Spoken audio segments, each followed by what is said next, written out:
अभी यहाँ हम देखें कि कैलकुलेशन में कौन कौन सी वैल्यूज़ यूज़ की गई है।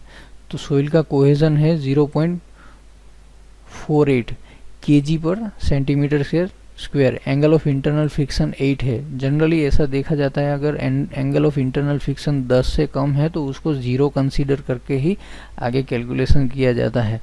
सोइल की dry density, specific gravity, coefficient of volume change जो कंसोलिडेशन से मिला है, फैक्टर ऑफ सेफ्टी यहाँ यूज़ किया गया है 2.5, यहाँ वॉइड रेशियो है 0.65 और नीचे हम देखें कि शियर फेलियर का टाइप इंटरमीडिएट कंसीडर किया गया है। ये क्राइटेरिया अगर वॉइड रेशियो की वैल्यू 0.55 से कम है तो वो जनरल शियर में कंसीडर किया जाएगा, और अगर वॉइड रेशियो की वैल्यू 0.55 से लेकर 0.75 है तो उसको इंटरमीडिएट फेलियर बोला जाएगा, और अगर उसकी वैल्यू 0.75 से ज़्यादा है तो उस केस में हम उसको लोकल शियर बोलेंगे। तो इस केस में हम देखें तो इंटरमीडिएट शियर है, मतलब लोकल और जनरल के बीच वाला शियर। लोकल शियर क्या होता है, पर्टिकुलरली फिक्स पेज पे शियर होता है, और जनरल शियर मतलब फाउंडेशन अगर फेल होता हो तो उसकी आजू बाजू की सोइल भी फेल हो जाती है।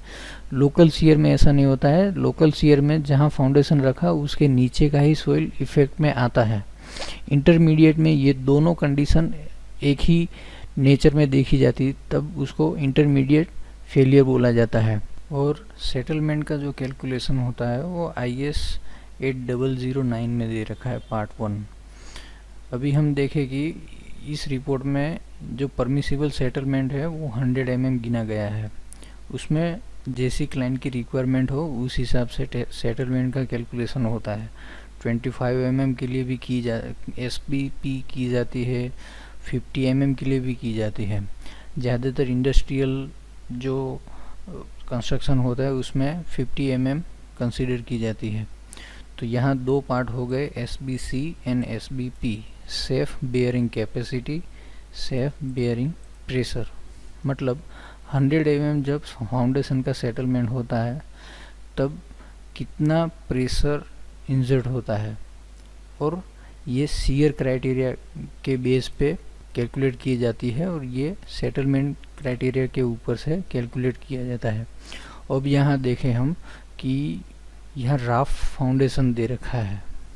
राफ फाउंडेशन में 75 mm का सेटलमेंट भी कंसीडर किया जाता है। यहाँ 100 mm कंसीडर किया हुआ है।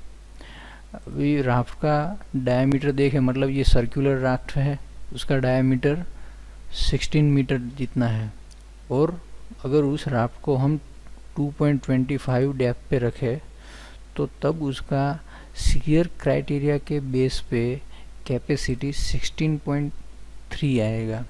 अगर उस राफ्ट को हम 2.5 मीटर डेप्थ पे रखते हैं तो उसका SBC आएगा 16.48, और उसको अगर हम 3 मीटर की डेप्थ पे रखते हैं तो उसका SBC आएगा 16.85। अगर हम प्रेशर के हिसाब से देखें तो उसका प्रेशर बहुत ज़्यादा आता है। इन्वेस्टिगेशन एजेंसी ने क्या किया है, उसने प्रेशर को 19 पे स्टॉप कर दिया। मतलब यहाँ जो प्रेशर आ रहा है वो 19 से ज़्यादा आ रहा है, लेकिन वो कैलकुलेशन में सिर्फ 19 तक ही कंसीडर करने को बोल रहा है, उससे ज़्यादा आप डिज़ाइन में नहीं ले सकते। अभी इन दोनों में से जो वैल्यू कम है उसको रेकमेंड किया जाता है। वो हर एक रिपोर्ट में होता है कि SBC और SBP दोनों क्राइटेरिया से हम कैपेसिटी निकालते हैं, और उसमें से जो कम है उस कैपेसिटी को हम रेकमेंड करते हैं कि ये आप फाउंडेशन डिज़ाइन के लिए यूज़ करें। तो यहाँ हम देखें कि ओबियसली ये सब सारी वैल्यू कम है तो उसको ही रेकमेंड करने के लिए बोला गया है। अभी कंक्लूजन में टाटा का डिस्क्रिप्शन दे रखा है, और यहाँ फाउंडेशन है, उसने फैक्टर ऑफ सेफ्टी कितना कंसीडर किया है, सेफ बेयरिंग कैपेसिटी है तो 100 mm पे परमिसिबल है, और SBC कैलकुलेशन में वाटर को कंसीडर किया हुआ है। और यहाँ लिखा है कि जो ऊपर का टॉप लेयर है वो सोइल हाईली स्वेलिंग कैरेक्टर वाली है, जिसकी वजह से वो बैक फिलिंग में सूटेबल नहीं है। अभी ये हम बोरलॉग उसमें पता चलता है कि क्या क्या दे रखा होता है बोरलॉग में। इन्वेस्टिगेशन का आईएस दे रखा है, टाइप ऑफ बोरिंग मैकेनिकली किया गया है या फिर अगर ड्रिलिंग किया गया है, डायामीटर है तो कितना रखा गया है, बोरहोल का डेप्थ क्या है, लोकेशन अगर अवेलेबल है, कोऑर्डिनेट्स अगर अवेलेबल है तो वो भी रखे जाते हैं। फिर वाटर टेबल कितनी डेप्थ पे मिला, तो 1.2 मीटर पे मिला। अगर वाटर टेबल 1.2 मीटर पे मिला तो कैलकुलेशन में ये कंसीडर किया जाता है कि वाटर लेवल ग्राउंड लेवल पे रख के उसको डिज़ाइन किया जाए। मतलब जो seasonal water varies ground water level में वेरिएशन होता है उसके हिसाब से जितने पे मिला है उसके ऊपर 2 मीटर जनरली कंसीडर किया जाता है। लेकिन वो डिपेंड होता है कि किस टाइप का स्ट्रक्चर आने वाला है। अगर बहुत ही इम्पोर्टेंट स्ट्रक्चर है तो वाटर टेबल मिला है नहीं मिला है या फिर बहुत डेप्थ पे मिला है, उस केस में ग्राउंड लेवल पे ही वाटर को कंसीडर करके डिज़ाइन की जाती है। बोरहोल का स्टार्ट डेट कौन सा था और वो ख़त्म हुआ तो तब उसका डेट कौन सा था। अभी हम डिस्क्रिप्शन में देखें तो पहले डेप्थ मीटर में दे रखी है ईजीएल से, एग्जिस्टिंग ग्राउंड लेवल मतलब 0। फिर जैसे हम नीचे ड्रिल करते जाते हैं वैसे उसकी डेप्थ बढ़ती जाती है अप टू 10 मीटर। फिर दूसरा है स्ट्राटा का डिस्क्रिप्शन, पहले brownish black silty clay of high plasticity with little gravel, जैसे हमने ब्रीफली ऊपर एक टेबल में देखा है। उसका हर एक का एक लेजेंड होता है, वो हमने आगे देखा था कि कैसे उसको प्रेजेंट किया जाता है। स्ट्राटा की थिकनेस क्या है 0.3। अब दूसरा स्ट्राटा देखें तो वो brownish yellow very stiff silty clay of medium plasticity with little gravel, और वो स्ट्राटा का थिकनेस है 4.8। And yellow hard silty clay with low plasticity with little gravel, उसका थिकनेस है 4.9। दूसरे कॉलम की अगर हम बात करें तो यूडीएस है अनडिस्टर्ब सैंपल, ये है standard penetration test. Undisturb sample यहाँ 1 मीटर से निकाला गया है, यहाँ लेबोरेटरी का नंबर दे रखा है, मतलब ये सैंपल का नंबर हो गया। अगर ये सैंपल को आइडेंटिफाई लेबोरेटरी में करना है तो इस नंबर से हम कर सकते हैं। यूडीएस है तो उसको 1 मीटर पे निकाला गया है, एसपीटी है तो उसको 1.5 मीटर से निकाला गया है, ऐसे है उसका डेप्थ साथ में दे रखा है। ये स्टैंडर्ड पेनिट्रेशन एन वैल्यू है। यहाँ एसपीटी वैल्यू जो निकाली गई है उसमें पहला 15 मीटर को कंसीडर नहीं किया है, उसमें जो ब्लो लगे हैं उसको कंसीडर नहीं किया है, लेकिन कि उसके पीछे का जो 30 सेंटीमीटर है उसका ब्लोज काउंट किया गया है, वो है 11। ऐसे जो जहाँ जहाँ एसपीटी ले रखी है वहाँ उसका एसपीटी वैल्यू दिया हुआ है और ये एसपीटी वैल्यू का ग्राफ हो गया। तो ऐसे ये बोरलॉग प्रेजेंट होता है। बोरलॉग का ये सिंपल फॉर्मेट है, बोरलॉग कई तरह से भी प्रेजेंट किया जा सकता है। जैसे कि यहाँ हम देखें कि लेबोरेटरी का जो रिज़ल्ट आया है वो उसको एक टेबल में प्रेजेंट किया हुआ है। कई बार ऐसा भी होता है कि लेबोरेटरी का रिज़ल्ट और बोरलॉग कंबाइन करके भी प्रेजेंट किया जा सकता है, लेकिन ये सिंपल रिपोर्ट है और उसमें ये सिंपल बोरलॉग हमने देखा है। अभी लेबोरेटरी रिज़ल्ट में हम देखें कि पहला क्या है, बोरहोल नंबर, एक ही बोरहोल किया है तो यहाँ BH नंबर 1 आएगा। लेबोरेटरी नंबर जैसे हमने यहाँ देखा कि लेबोरेटरी टेस्ट अनडिस्टर्ब सैंपल पे किए गए हैं, सिर्फ अनडिस्टर्ब सैंपल पे किए गए हैं। कई बार ऐसा भी होता है डिस्टर्ब सैंपल पे भी किए जाते हैं, लेकिन डिस्टर्ब सैंपल पे सीव एनालिसिस होता है, एटरबर्ग लिमिट होता है और उसके ऊपर से सोइल को क्लासीफाई किया जाता है। C5 वैल्यू अनडिस्टर्ब सैंपल पे ही मिलती है और कंसोलिडेशन भी अनडिस्टर्ब सैंपल पे ही मिलती है।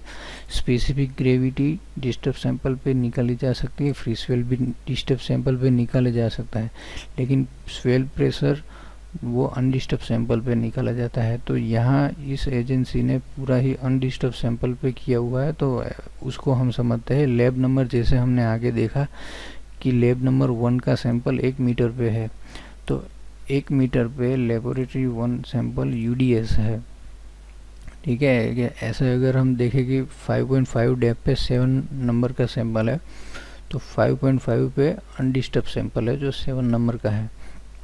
तो अनडिस्टर्ब सैंपल में फील्ड ड्राई डेंसिटी निकाली गई है। वो आगे हमने जो कैलकुलेशन देखा कि पहले बल्क डेंसिटी निकाली जाती है और उसके ऊपर से फील्ड ड्राई डेंसिटी निकाली जाती है, और ये है फील्ड मॉइस्चर कंटेंट। तो पहले सैंपल की अगर हम बात करें तो उसमें फील्ड डेंसिटी 1.5 है और उसका मॉइस्चर कंटेंट 18 है। उसका जब CV एनालिसिस हुआ उसमें ग्रेवल 5% मिले हैं, जो साइज़ 4.75 से ऊपर है। ये साइज़ है जो 4.75 और 75 माइक्रोन के बीच में आती है, जिसको हम सैंड बोलते हैं, वो 27% है। और 75 माइक्रोन से जो नीचे की साइज़ है वो 68% है। मतलब ये हुआ कि 50% से ज़्यादा है, मतलब ये कोहेसिव टाइप सोइल को प्रेजेंट करता है। दूसरा ये है, अगर इसमें हाइड्रोमीटर किया गया हो तो सिल्ट और क्ले दोनों का परसेंटेज भी हम सेपरेट कर सकते हैं। बाद में है एटरबर्ग लिमिट। एटरबर्ग लिमिट में लिक्विड लिमिट है और प्लास्टिक लिमिट है। यहाँ हम देख सकते हैं लिक्विड लिमिट 41 है।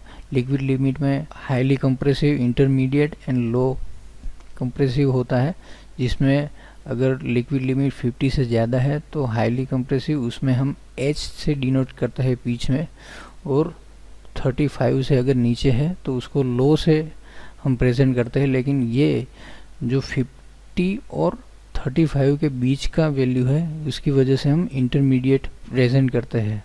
दूसरा है प्लास्टिसिटी इंडेक्स। इन दोनों का डिफरेंस को बोला जाता है प्लास्टिक इंडेक्स, जो सोइल को क्लासिफाई करने में यूज़ होता है। तो यहाँ हम देखें कि ये सोइल है क्लेई टाइप की सोइल, इंटरमीडिएट, और ये है लो प्लास्टिक क्ले, ये इंटरमीडिएट प्लास्टिक क्ले।